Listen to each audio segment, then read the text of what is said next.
Joseph, thank you so much for being with us again. So we know that there are these vigils tonight. There's this idea that the killer could possibly show up there. What is your opinion on that, and what will investigators be looking for? Well, as it goes to a potential perpetrator that might be amongst the crowd, I think that one of the things that they would look for is someone that attempts to insert themselves into, say, the bubble of the individuals that maybe the killer has identified as intimates of the victims. That is, if they so feel emboldened, it may be to the extent that they're teasing, they're playing with the police at that point in time.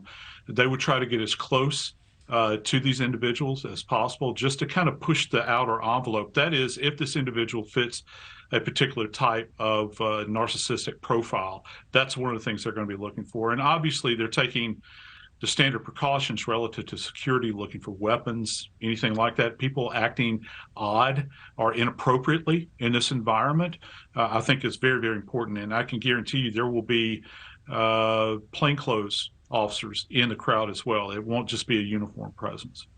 Yeah, so Joseph, let's talk about the crime scene. You know, yesterday we saw that investigators were towing those cars away from the home now, 2 weeks later. You did express some concerns about the time it took to remove those cars.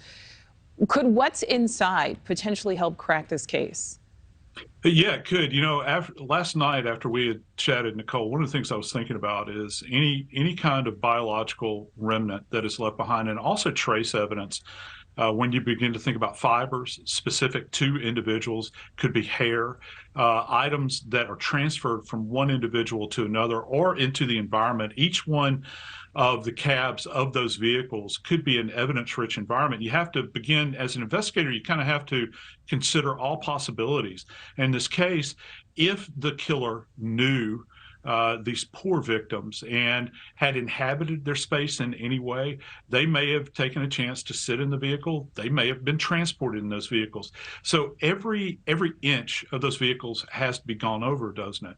And you're looking for biological evidence as well, any kind of blood, anything that might tie back at a molecular level to a killer. That's one of the things I was concerned about, particularly because, as time goes by, biological evidence begins to degrade. So the sooner the better is always the watchwords there.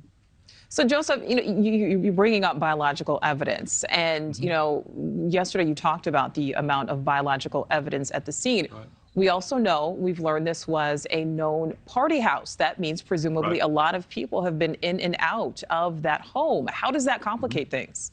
Oh, immensely. And when you have, and we don't know, there was the keypad entrance down on the bottom floor. We don't know who had access to that keypad and the code that went in there. And so you have a lot of transient folks that are going to be walking through. And when I mean that, I mean in the college sense, where you got people that might be hangers on, you got friends of friends that are showing up.